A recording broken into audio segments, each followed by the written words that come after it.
오늘 저희가 그 사도신경 신앙고백 9번째 시간이고요. 다음 주 한 주만 저희가 더 공부를 하면 마칠 것 같습니다. 10번 정도 저희가 공부를 하게 되는데요. 그 사도신경 신앙고백을 우리가 공부를 하고 있는데, 이 사도신경이라는 것을 통해서 우리가 하려고 하는 것은 뭐죠? 신앙 고백이죠. 신앙 고백. 그러니까 우리가 사도신경을 통해서 이 사도신경이라는 것을 가지고 하려고 하는 것은 신앙 고백입니다. 그죠? 고백. 그런데 이 신앙 고백이 제가 또 다른 면이 있다고 분명히 말씀드렸어요. 그죠? 이게 고백이면서 또한 뭐라 그랬죠? 선포다. 그죠? 자, 따라해 봅시다. 고백이면서 선포다. 고백이면서 선포다. 네. 고백은 누구에 대한 고백입니까? 대상이 있겠죠? 누구에 대한 고백이죠? 하나님께 대한 고백이 되겠죠. 그죠? 내가 하나님 당신께 대해서 내가 이러한 고백을 합니다. 하는 거죠. 개인적인 그런 고백입니다. 그러나 그러면서도 우리가 이 사도신경 신앙 고백을 왜 예배 중에 공동체 예배 가운데 회중 가운데서 합니까? 이게 선포의 의미가 있기 때문에 그래요. 선포. 누구를 향한 선포입니까? 그렇죠. 우리를 유혹하고 미혹하고 진리로부터 멀어지게 하려고 하는 마귀를 향한, 대적을 향한 선포. 어떤 선포가? 나는 이 하나님을 분명히 믿는다. 그죠? 그에 대한 분명한 선포. 그리고 또 누구를 향한 선포입니까? 의심하고 있는 그대요. 의심하지 말라. 옆에 우리 믿음의 공동체 가운데 확실한 신앙 가운데 서 있지 않는 사람들이 있단 말이죠. 그죠? 그분들을 위해 확신을 갖도록 하는 그런 또 의미가 있습니다. 그리고 또 자신을 향한 또, 그죠? 고백을 하면서도 어떤 의미에서는 또 의심하고 있는 나 자신을 향해서도 또 이렇게 그것을 확실하게 하는 신앙 고백, 그런 의미가 있다고 그랬어요. 그래서 사도신경 신앙 고백은 고백이면서 선포라는 중요한 의미가 있고요. 또 이것을 함으로 인해서 여러 가지 제가 이미 설명을 드렸지만 우리의 믿는 바에 대해서 정확하고 분명하게, 그리고 또 더 나아가서 이걸 통해서 이 공동체가 믿는 바를 우리가 하나로 한다는 의미. 그래서 어떤 외부로부터 오는 이단들, 그리고 외부로부터 오는 거짓 사설들에 대한 경계, 이런 것들을 분명히 하려고 하는 목적으로 신앙 고백을 하게 됩니다. 그리고 더 나아가서 이것을 가지고 또 외부적으로는 전도의 목적도 있고요. 또 한편으로는 이것을 통해서 무엇의 의미가 또 있을까요? 다음 세대에 대한 신앙 교육. 그죠? 그리고 우리가 우리 어린 자녀들 대상이 되겠지만 하나님을 모르는 자들을 위한 신앙교육의 목적도 이 사도신경 안에 있다고 했습니다. 그래서 지난주에 제가 쭉 이 사도신경의 역사에 대한 설명을 하면서 사도신경이 아주 중요한 목적으로 사용되어졌다 그랬죠. 초기에요. 초대 교회 때 가장 중요한 목적으로 사용된 게 뭐였죠? 세례 문답. 세례 문답용으로 이 사도신경 신앙고백서가 사용되어졌다. 그 말씀 드렸습니다. 그래서 이 사도신경은 아주 간략하게, 브리프하게 이렇게 되어 있는 신앙 고백이지만 굉장히 많은 의미들을 내포하고 있다 하는 겁니다. 그래서 모두 몇 개의 신앙 고백으로 되어 있다고 그랬죠? 사도가 몇 명이죠? 12명. 그래서 12개의 신앙 고백으로 되어 있다고 그랬습니다. 물론 이것이 사도들 한 명이 하나씩 만들어진 건 아닙니다. 그죠? 전체적으로 사도적 가르침을 담고 있다. 그런 의미라고 말씀드렸죠. 그래서 12개 중에서 지금 저희가 몇 개를 하고 있죠? 오늘 나눠진 핸드아웃을 보시면 이미 우리가 몇 개 했습니까? 10개 했습니다. 그죠? 그래서 11번, 12번 2개 나온 거죠. 그래서 오늘은 죄를 사해 주시는 것, 그것에 대한 신앙 고백을 할 겁니다. 죄를 사해 주시는 것을 믿는다 이렇게 되어 있는데, 그러면 이게 뭘까요? 나는 무엇을 믿는다? 죄의 용서를 믿습니다. 그런 뜻입니다. 나는 죄의 용서 받는 것을 믿습니다. 그런 신앙 고백입니다. 오늘 11번째 신앙 고백인데 오늘 이것을 좀 공부해 보도록 하겠습니다. 혹시 그 사도신경 신앙 고백서가 가장 큰 특징이 뭐라고 그래도 혹시 기억이 나시나요? 사도신경 신앙 고백서의 가장 큰 특징, 한마디로 얘기하면 뭐죠? 사도신경 신앙 고백서의 가장 큰 특징. 첫 시간에 제가 분명히 말씀드리고 중간중간에 여러 번 말씀을 했는데, 삼위일체 하나님에 대한 신앙 고백이라고 했죠. 사도신경 신앙 고백 가장 큰 특징이 뭐라고요? 삼위일체 하나님에 대한 신앙 고백이다 그랬어요. 그래서 첫 번째 크레도라는 단어, 그죠? 나는 믿습니다라는 이 단어가 2번 등장한다 그랬죠. 실제적으로는 물론 12개 믿습니다로 그런 내용으로 구성되어 있지만 실제적으로는 믿습니다라는 단어, 크레도라는 단어는 2번 나온다 그랬습니다. 제가 어디에 나온다 그랬죠?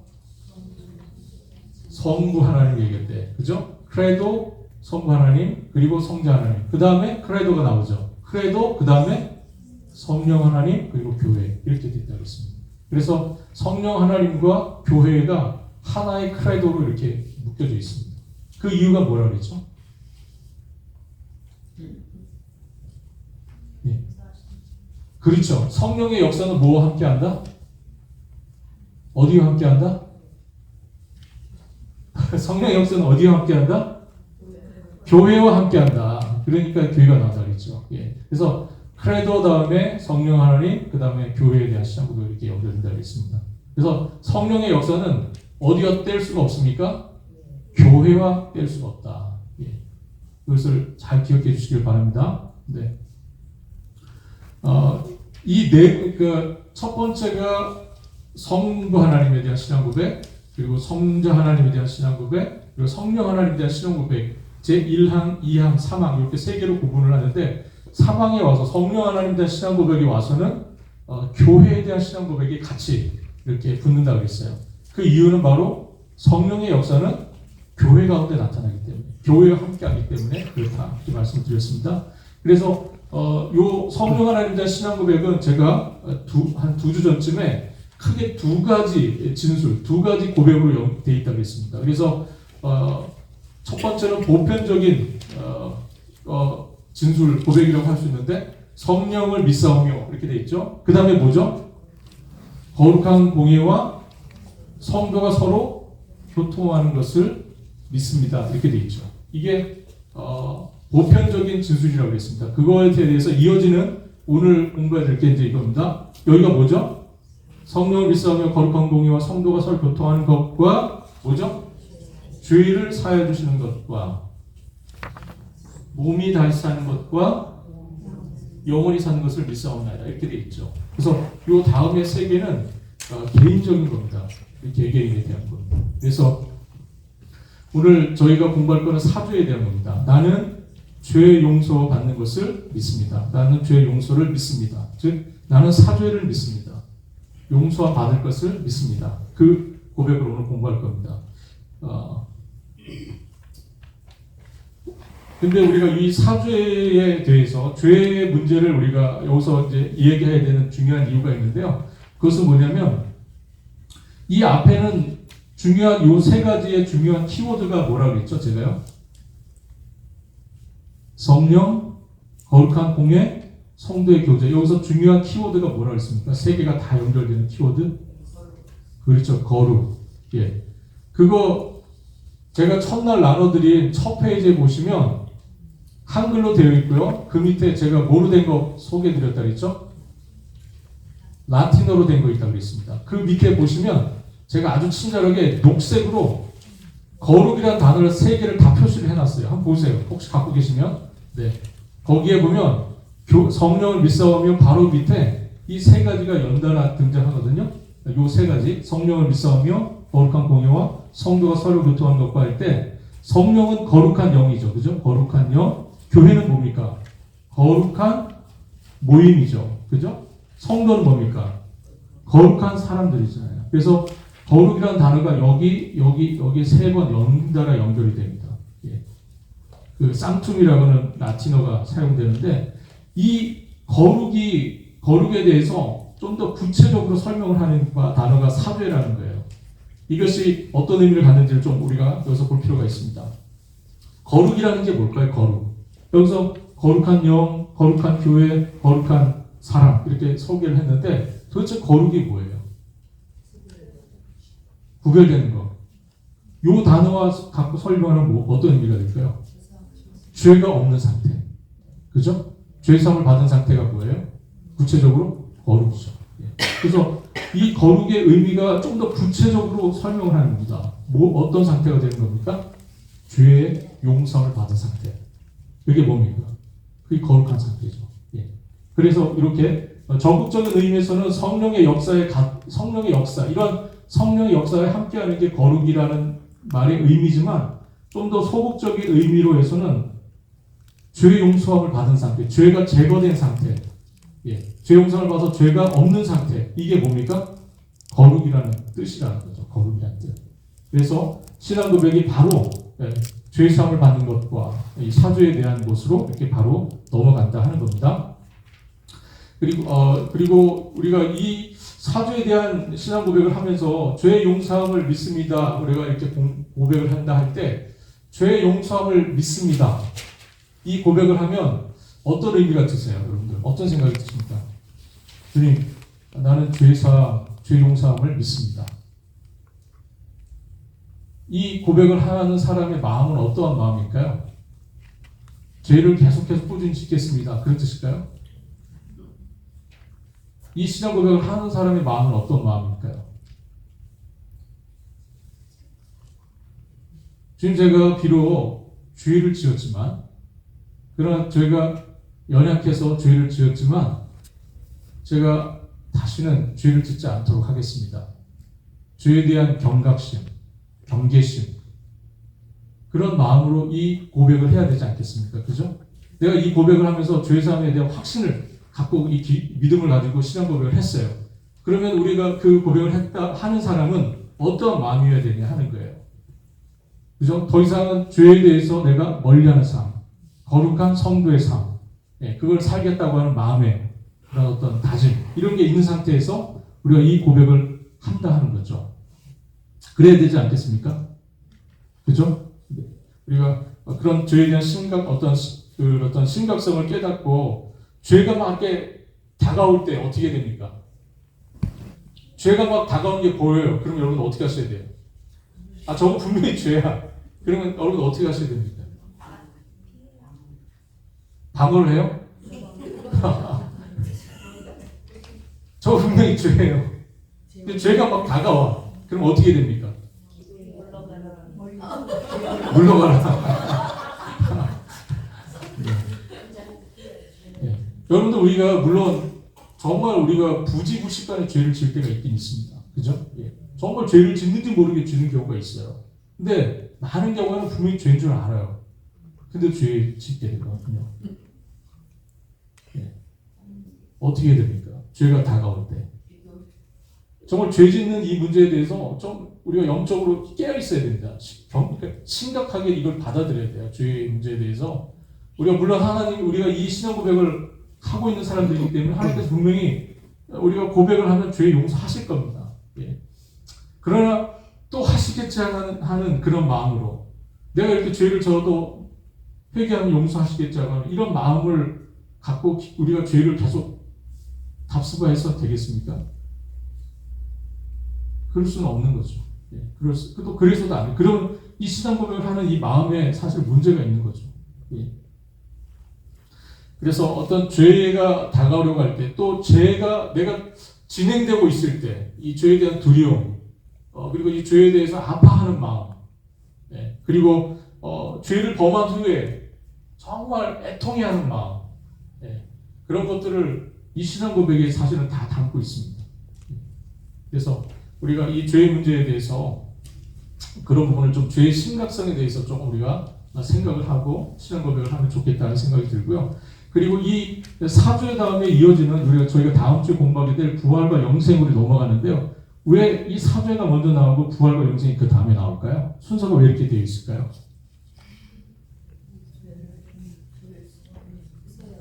만약 사죄가 없이 부활한다. 안 돼. 사죄가 없이 영생한다. 그냥 있을 수 없는 상황이겠죠. 그죠?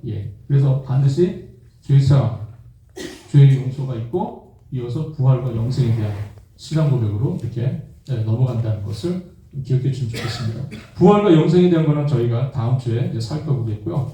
오늘은 이 사죄에 대한 부분을 좀 더 생각해 보겠습니다. 사죄, 우리가 이게 다른 표현으로 뭐가 될까요? 용서가 되겠죠. 그죠? 용서. 이 부분을 좀 오늘은 보도록 하겠습니다. 만약에 여러분들이 그 커피를 이제 사러 가셨어요. 그 커피숍에 가서 뭐 예를 들어 스타벅스나 뭐 이런 커피숍에 갔다고 하시죠. 그런데 여러분들이 주문을 하세요. 그런데 여러분들이 라떼를 주문하실 겁니다. 라떼를 주문하면서 이런 거죠. 밀크를 넣어주지 마세요. I want a latte. 이렇게 하면서 with no milk. 이렇게 얘기하면 어떻게 되는 겁니까? 라떼를 요청하셨는데 밀크를 넣지 말라고 주문을 하신 거예요. 그러면은 이게 여러분도 공감대 별로 없으시군요. 라떼 모르세요? 라떼 잘 모르시니 공감대가 형성이 안 되네요. 지금 제가 예를 잘못 들었어요 지금. 네, 라떼 굳이 설명해야 되겠다. 라떼는 에스프레소 커피의 한 거의 90%가 우유입니다. 그죠? 거의 90% 그냥 거의가 우유를 넣는다고 생각하시면 돼요. 커피 조금에 에스프레소에 나머지는 다 우유를 넣는 게 라떼입니다. 그러면은 이 우유 없이 라떼를 주세요 이런 말은 무슨 의미예요? 지금 라떼를 먹겠다는 겁니까? 그죠? 정말 중요한 걸 뺀 거잖아요. 예, 정말 중요한 거. 이게 제가 예가 좀 잘못되긴 했는데 여러분 우리의 신앙에 있어서 우리의 신앙생활, 우리의 신앙에 있어서 가장 중요한 게 여러분 뭐라고 생각하십니까?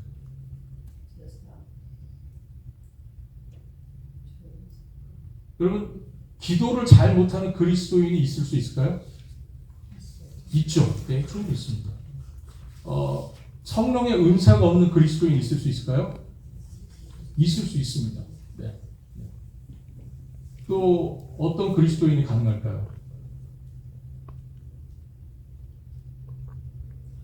네, 뭐 이렇게 품행이 별로 좋지 않은 그리스도인 가능할 수 있을까요? 물론 가능할 수 있을 겁니다. 네. 여러 가지 상황들이 가능해요. 그런데 죄의 용서를 받지 않는 그리스도인 가능할까요? 죄의 용서를 받은 적이 없는 그리스도인 가능합니까? 그런 그리스도인은 없어요. 그리스도인의 시작이 뭡니까? 누구를 그리스도인이라고 해요? 어떤 사람을 그리스도인이라고 합니까? 그렇죠? 네. 하나님으로부터 죄의 용서를 받은 그 경험을 갖고 있는 사람을 우리는 그리스도인이라고 합니다. 그렇기 때문에 어떤 우리의 신앙에 있어서 정말 중요한 거, 가장 중요한 거는 용서예요. 죄의 용서. 죄에 대한 용서를 경험한 사람을 우리는 그리스도인이라고 합니다. 예. 그러므로 나는 죄 용서를 믿습니다라고 하는 것은 우리의 신앙 고백의 가장 중요한 기초, 우리의 신앙 고백의 가장 중요한 그 근본적인 정신, 그거를 의미하는 겁니다. 예. 그렇기 때문에 우리가 죄 용서를 받는다라고 말했을 때 이것이 우리 개인에게도 중요한, 아주 중요한 이 신앙의 원리이기도 하고요. 또한 더 나아가서 이 신앙 공동체의 굉장히 중요한 원리입니다. 용서. 용서가 있는 그리스도인, 용서가 있는 교회. 굉장히 중요한 겁니다. 우리가 신앙의 중심 주제를 그래서 어떤 의미에서는 용서라고 할 수 있습니다. 예. 그리고 이 용서의 가치를 경험한 사람, 이 용서가 왜 중요하고, 이 용서가 왜 꼭 필요하고, 그리고 이 용서가 있어야만 하는 것을 당연히 잘 깨닫고 있는 사람들의 모임, 그것을 바로 신앙 공동체, 교회라고 하는 겁니다. 그 경험을 갖고 있는 사람들의 모임이에요. 여러분들 다 죄 용서에 대한 경험을 갖고 계시지 않습니까? 그렇죠? 네. 하나님부터 죄 용서함을 받은 경험이 있어야 되는 거죠. 예, 그 경험 있는 사람을 우리는 신자라고 말하고 그리스도인이라고 말하고 그런 사람들의 모임을 그런 공통적인 경험을 갖고 있는 사람들의 모임을 교회라고 말하는 겁니다. 그래서 우리가 그 예수님의 복음의 핵심 주제도 역시 뭐였습니까? 예수님 처음에 오셔서 전하셨던 첫 번째 메시지가 뭐죠? 회개하라. 왜 회개합니까? 그렇죠. 죄의 용서에 대한 이야기를 하시려고 그러는 거예요. 왜 회개냐면 천국이 가까우니라 말씀하셨는데 그 하나님의 나라에 들어가기 위해서 뭐가 이루어져야 되기 때문에 그래요? 회개를 통한 죄의 용서가 있어야 되기 때문에 그래요. 그래야 천국에 들어갈 수 있는 겁니다. 예. 그래서 주님께서 오셔서 첫 번째 하신 메시지가 회개하라. 천국이 가까우느니라 그러신 거예요. 왜냐하면 우리가 죄 용서에 대한 경험 없이는 천국에 들어갈 수 없기 때문에. 그래서 그 메시지를 주님께서 하신 겁니다. 그리고 예수님의 생애 중에 공생애 중에 많은 그런 비유들 이런 거 살펴보면 우리가 많은 경우에 이 죄 용서에 대한 문제를 주님께서 계속해서 말씀하신 것을 볼 수 있습니다. 우리가 대표적으로 우리가 기억할 만한 예수님의 비유가 1만 달란트 빚진 자의 비유입니다. 그죠? 그 이야기 전에는 그 1만 달란트 빚진 자의 비유를 주님께서 말씀을 하시는데 그 1만 달란트 빚진 자의 비유가 마태복음 18장에 나옵니다. 우리 한번 마태복음 18장 한번 보겠습니다. 마태복음 18장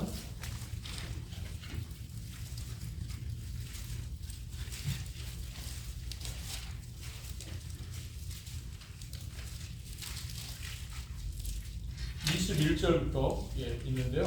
그러니까 요 21절부터 한번 보죠. 네, 21절 보면 그때 베드로가 나와 이르되 주여 형제가 내게 죄를 범하면 몇 번이나 용서하여 주리이까 7번까지 하오리이까 이렇게 하죠. 그러니까 우리가 잘 아는 베드로가 이제 예수님께 와서 우리가 형제가 내게 죄를 지면 내가 몇 번이나 그를 용서해야 됩니까? 한 7번쯤 하면 되겠습니까? 이렇게 얘기했더니 주님께서 놀라운 대답을 하시죠. 뭐라고 말씀하십니까?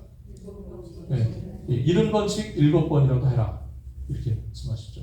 그러니까 베드로는 이쯤이면 충분하다고 생각했는데 주님은 너무나 엄청난 이야기를 하셔서 감당이 안 될 말씀을 하시는 거죠. 하나님의 용서는 감당이 안 되는 거죠. 그죠? 하나님의 용서는 우리가 생각하는 우리의 기준에서 조금 용서해주고 해결해주고 다독거려주고 하는 그 정도의 용서가 아닌 겁니다. 하나님의 용서는 감당이 안 되는 거예요.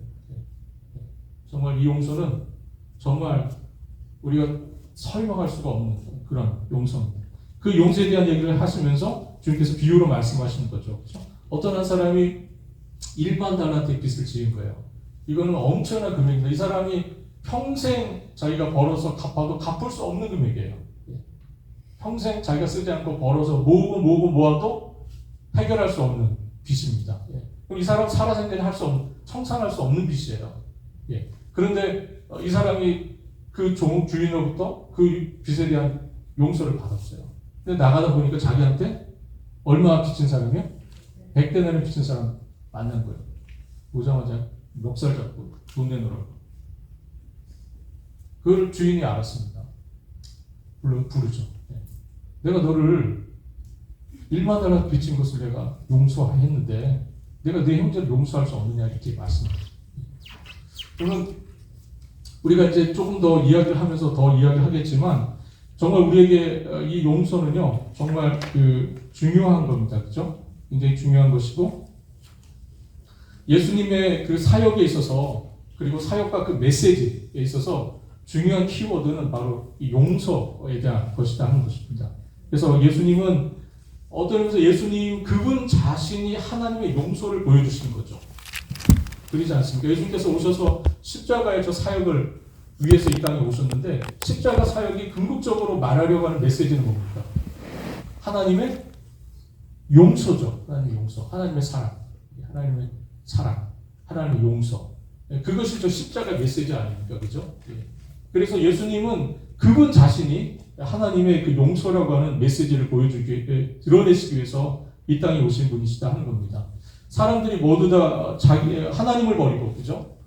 그리고 자기 멋대로 살아갈 때, 그때 하나님께서 찾아오셔서, 그죠? 찾아오셔서 우리 인생들을 또 사랑하시고, 또 찾아오셔서 그 죄를 용서하시는 그 역사들을 우리 주님께서 먼저 보여주셨다 하는 겁니다.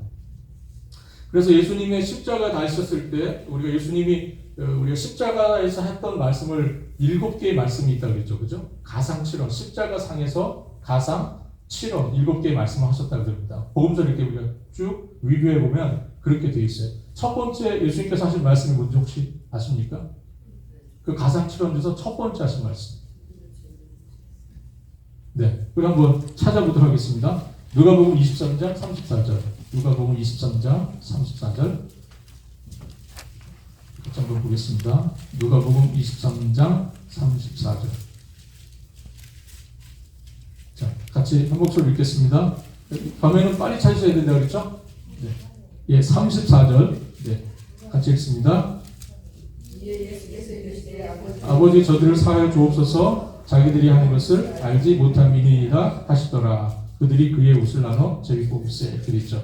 예수께서 이르시되 아버지 저들을 사하여 주옵소서. 그죠? 저들을 사하여 주옵소서. 자기들이 하는 것을 알지 못함이니이다. 예수님께서 십자가상에서 하셨던 가장 첫 번째 하신 말씀은 저들의 죄를 용서하옵소서 하는 겁니다. 예. 이게 예수님의 사역에 무엇을 집중하고 있고 무엇을 위하고 있는지를 잘 보여주는 그런 말씀이라고 할 수 있습니다. 그래서 우리의 신앙의 기초, 우리의 신앙의 출발, 그것은 바로 죄의 용서에 있습니다. 우리 신앙이 거기서 출발하는 거죠. 그래서 그 죄 용서 받은 그 은혜의 체험, 죄 용서 받은 것에 대한 그 은혜의 경험, 그것이 우리로 하여금 그리스도인으로 살아가게 하고 신앙인으로 살아가게 하는 출발이다 하는 겁니다. 역시 그 경험을 공유한 사람들의 모임이 바로 교회라고 말씀드렸고, 그래서 교회의 기본 정신, 이 교회의 이 근본에 깔려있는 아주 기본적인 정신은 뭡니까? 용서. 교회는 이 우리들의 이 마음 기본 정서에 용서가 이렇게 딱 깔려 있어야 됩니다. 왜요? 우리가 각자가 그 용서를 안고 있잖아요. 용서를 경험하고 있잖아요. 그죠?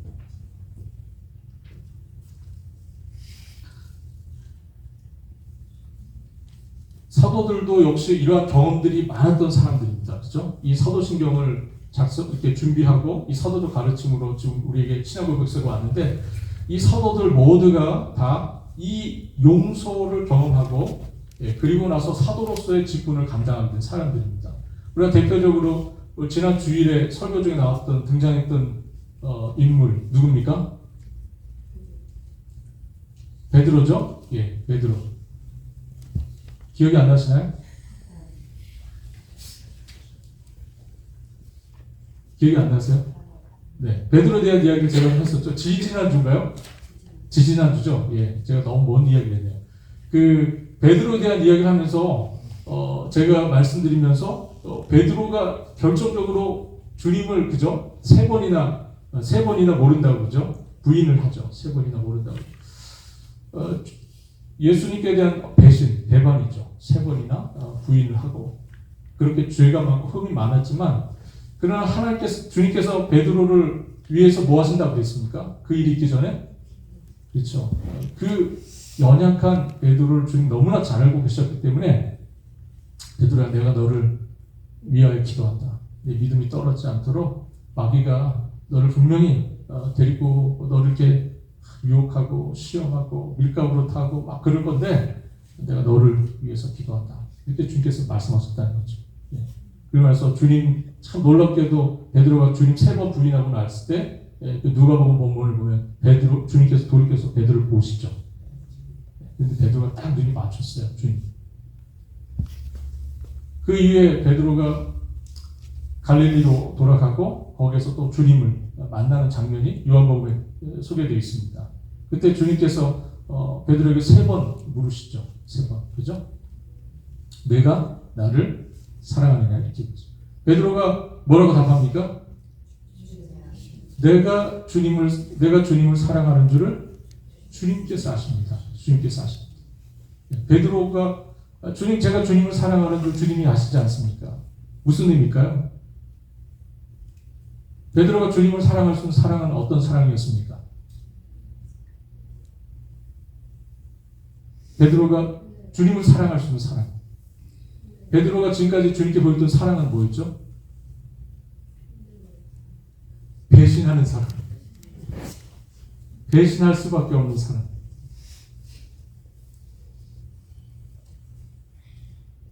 연약하죠.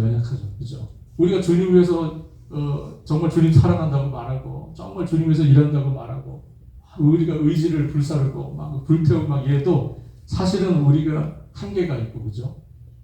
우리 다 연약하지 않습니다. 그래서 주님께서 베드로가 그래서 고백하는 거예요. 주님 아시지 않습니까? 제가 세 번이나 주님 부인하고 내가 주님 사랑한다고 죽는 데까지 따라가겠다고 막 내가 허세도 부리고 막 그랬지만 주님 결국 내가 무너지고 넘어지고 자빠지고 했던 거 주님이 너무나 잘 아시지 않습니까? 지금 저는 그 정도로밖에 주님 사랑할 수 없어요. 주님이 아시지 않습니까? 여러분 베드로가 그 과정을 통해서 용서하시는 주님, 회복시켜 주시는 만나고요, 그죠? 그리고 사도로서 주님의 사도로서 우리가 우리 기독교의 어떤 전설에 의하면 정말 주님처럼 죽을 수 없다 그래갖고 그죠? 십자가에 거꾸로 매달려 죽는 그런 순교자가 되지 않습니까, 그죠? 바울은 또 어떻습니까? 바울은 자신을 뭐라고 고백하죠? 그렇죠. 죄인 중에 괴수. 여러 죄인들이 있지만 그 중에서 가장 질이 안 좋은 죄수가 자기라는 거잖아요. 정말 많은 죄인들이 있지만 그 중에서도 제가 가장 못된 죄인입니다. 그렇게 바울이 자신을 고백하지 않습니까? 그렇죠? 그러한 어떤 그 죄로 인한 경험들 그리고 그 가운데서 회복시켜 주시는 용서를 경험했던 사람들이 대표적으로 다 사도들이에요. 역시 교회도 마찬가지. 여러분 우리도 다 마찬가지죠. 우리도 정말 죄 용서의 경험이 우리 가운데 있지 않습니까? 그렇죠? 예. 그 은혜에 대한 깊은 체험. 그게 우리의 신앙을 이끌어가는 항상 동기가 되고, 그죠? 힘이 되고 위로가 되는 거 아닙니까? 그래서 우리가 그렇게 배반하고 그렇게 범죄하였는데도 우리는 뭘 믿습니까? 죄의 용서를 믿습니다. 그럼에도 불구하고 나는 죄의 용서받는 것, 주님께서 나의 죄를 용서하실 것, 저는 믿습니다. 그 믿음으로 나아가는 것이죠. 그래서 우리 같이 한번 또 에베소 4장 32절 말씀을 한번 같이 보도록 하겠습니다. 에베소서 4장 32절. 에베소 4장 32절 같이 읽습니다.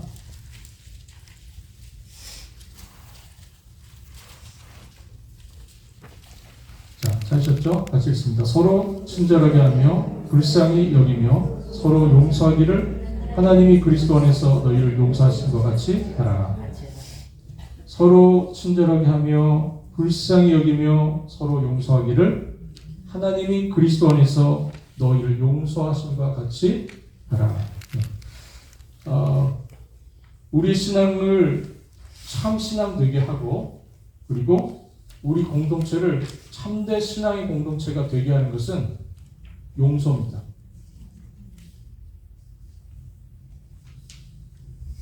용서받지 않는 신앙인이 존재할 수 없다고 제가 말씀드렸습니다. 그죠? 신앙인인데 용서를 받지 않았다? 그런 사람은 존재할 수 없습니다.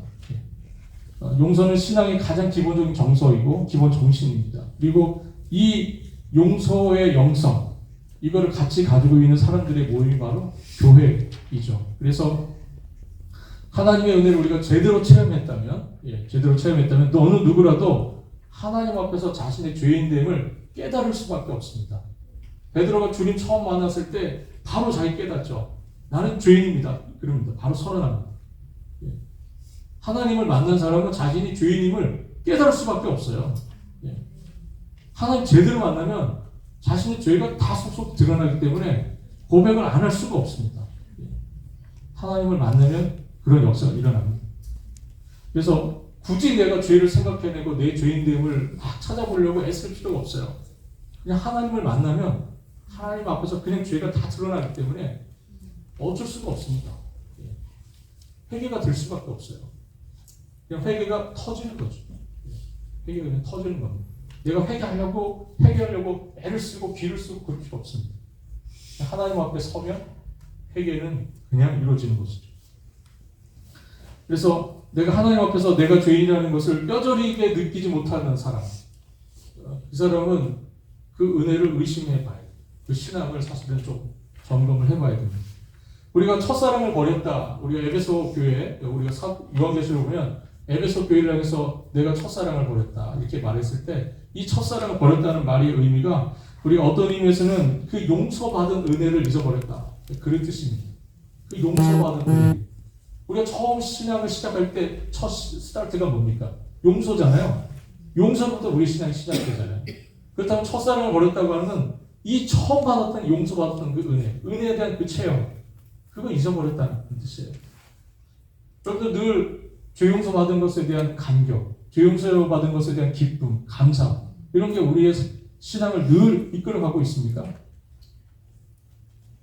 여러분들 정말 그 죄 용서 받은 것에 대한 감격, 다윗이 그 시편에서 얘기하잖아요. 죄의 그 가려움을 받고 그 용서를 받은 자의 기쁨에 대해서 다윗이 시편에서 노래를 하잖아요.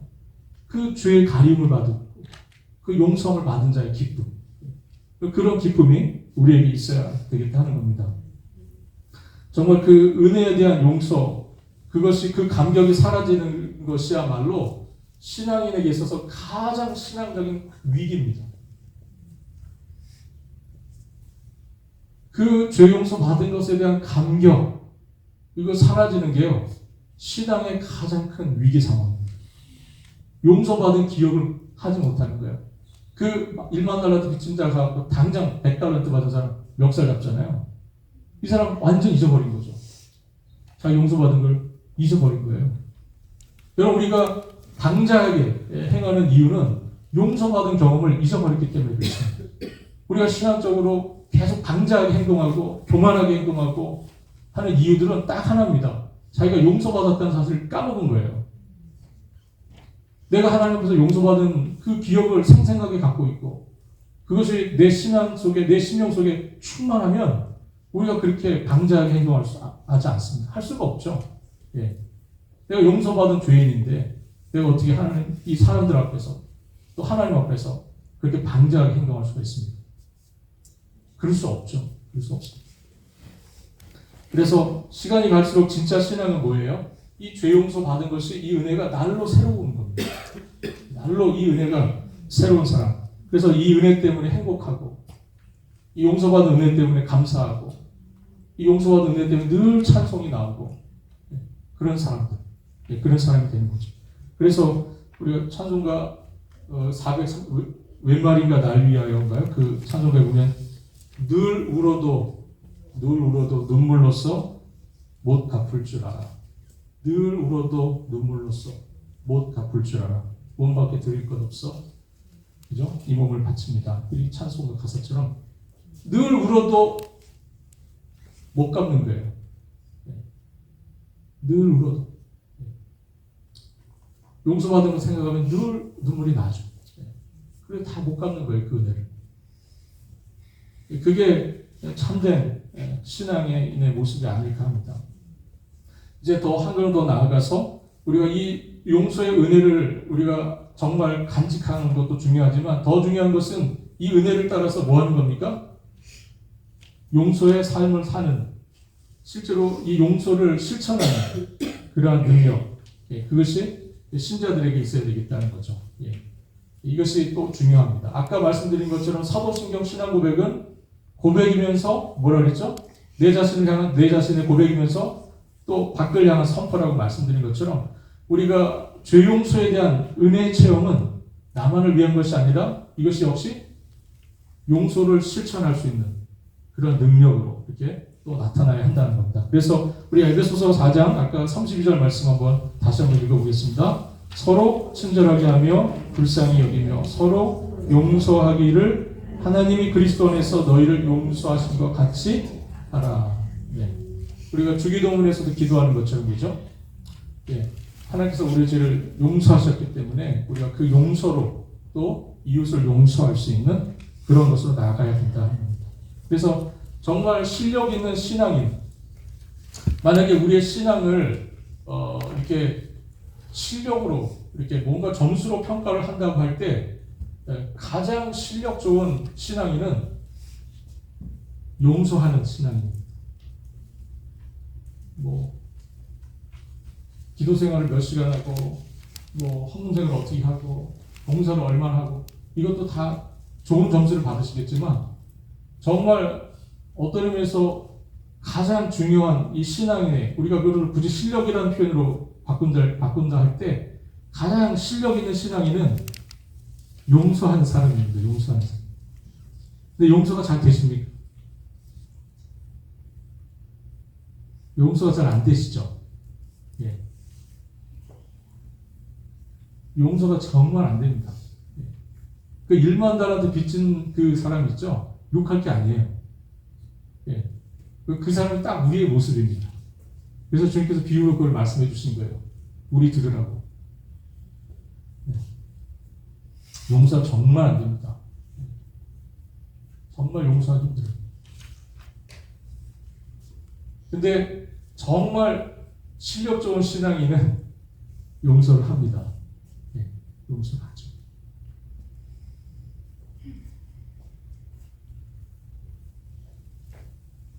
참된 신앙 공동체, 그 기본 정서에 뭐가 있다고 말씀드렸죠? 용서가 있다고 그랬죠. 용서가. 예. 이 교회에 와서 우리가 용서를 경험하고, 그죠?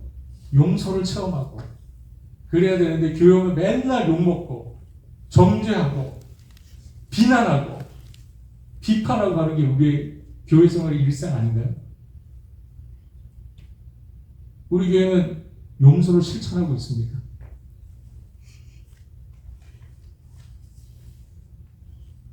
여러분들 다 용서받으셨잖아요. 그죠? 다 용서받으셨잖아요. 주님 앞에서. 그런데 우리가 왜 용서를 못하죠?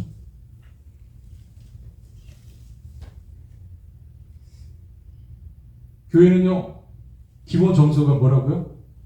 용서입니다. 용서. 우리 모두가 다 용서받을 죄인들이에요. 한 사람 한 사람. 그렇다면 교회는 그 어느 곳보다 우리가 세상에 많은 모임들이 있을 거 아닙니까? 그죠? 이런저런 모임이 있을 겁니다. 운동원에서 모이시는 분들도 계시고, 뭐 이렇게 소셜 때문에 모이시는 분들 계시고, 뭐 이런저런 공통점 때문에 모이시는 분들 많이 계실 거예요. 거기 가면 용서가 있습니까? 거기 그런 모임과 우리 교회의 모임은 뭐가 다른 겁니까 도대체? 우리도 모여서 그 사람들 하는 얘기들처럼 누군가를 정죄하고 비난하고 비방하고 흠을 찾아내고 계속 그런 대화들만 우리가 되뇌이고 있다면 우리의 모임이 신앙인의 모임일 수 있겠느냐는 거예요. 교회가 될 수 있겠습니까? 그럴 수 없겠죠. 그럴 수 없을 겁니다. 나는 죄의 용서를 믿습니다. 이 고백을 하는 사람은 용서를 실천할 수 있는 사람이어야 되는 겁니다. 그죠? 예. 우리가 받은 그 은혜를 뭐 해야 됩니까? 실천해야죠. 예. 그 은혜를 나누어야죠. 그죠? 하나님부터 받은 사랑, 이웃 사랑을 실천해야죠. 예. 신앙은 우리가 생명의 삶 공부 처음 시간에 첫 번째 시간 말씀드린 것처럼 신앙은 all about 뭡니까? 관계입니다. 예. 예. relationship이에요. 예. 관계죠. 신앙은. 누구와 누구와의 관계입니까? 먼저 하나님과의 관계, 그리고 이웃과의 관계입니다. 예. 이 관계 속에서 그 사람의 신앙이 딱 드러나는 거예요. 하나님과의 관계는 우리가 알 길이 없죠. 그분이 하나님과 어떤 관계 속에 있는지 우리가 어떻게 압니까? 아무도 모릅니다. 우리가 또 쉽게 그 사람과 하나님 관계를 또 섣불리 판단할 수도 없습니다. 그런데 딱 그 사람과 하나님 관계를 알 수 있는 게 있어요. 뭡니까? 그 사람의 이웃과의 관계를 보면 알 수 있어요. 그 사람이 이웃과 어떻게 지내고 있는지, 주변 사람들과 어떻게 지내고 있는지, 가족들과 어떻게 지내고 있는지. 그거 보면 그 사람의 신앙을 알 수 있어요. 하나님과 그가 어떤 관계 속에 있는지. 그리고 이웃과 다투는 사람이, 이웃과 맨날 싸우는 사람이 하나님과 관계가 좋을 수가 있을까요? 그럴 수 없습니다. 네. 그건 절대로 있을 수 없는 일이에요. 네.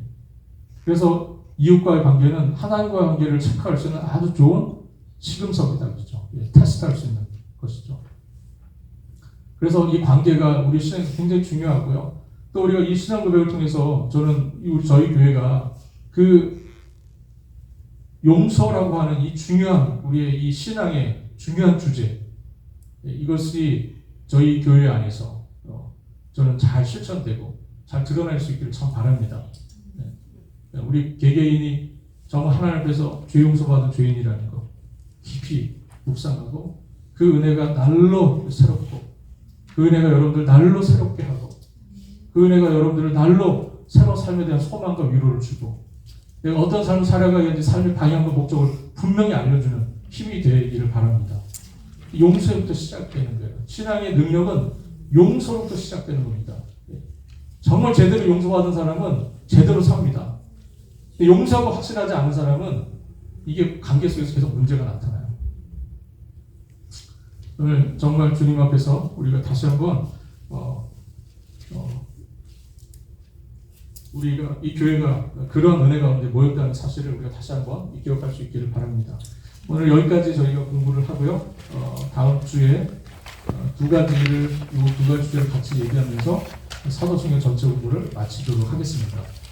제가 기도하고 마치겠습니다. 하나님 아버지 감사합니다. 주님께서 오늘 저희들 하여금 나는 죄 용서함을 믿습니다. 이 신앙 고백을 같이 주님 공부했습니다. 주님 참으로 저희는 주님께서 우리의 죄를 용서하실 것을 믿습니다. 주님 우리는 이미 이 용서의 은혜 속에 있는 자들이고 이 은혜를 체험한 자들임을 주님 고백합니다. 주님 우리 가운데 있는 이 죄 용서의 은혜가 정말 우리의 삶에 넘치게 하시고 또 이 교회 공동체 가운데 넘칠 수 있도록 주께서 도와주시고 은혜를 주시기 원합니다. 그래서 우리 가운데 정말 용서가 있는 공동체, 정말 이 공동체는 용서를 실천하는 공동체, 정죄하고 하나님 아버지 정말 아픔과 상처를 주는 공동체가 아니라 정말 이 안에서 용서와 위로와 주님께서 주시는 그 은혜가 넘치는 공동체가 될 수 있도록 주께서 도우시고 함께해 주시기를 주여 간절히 원합니다. 정말 우리의 처음 사랑을 잃어버렸다면 주여 우리의 처음 받은 주님의 그 용서의 은혜를 저희가 잊어버렸다면 하나님 처음 사랑을 회복할 수 있는 복된 은혜를 우리 가운데 허락하여 주옵소서. 감사와 영광 우리 주님께 홀로 드리오며 우리 주님 되시는 예수 그리스도의 이름으로 기도합니다. 아멘.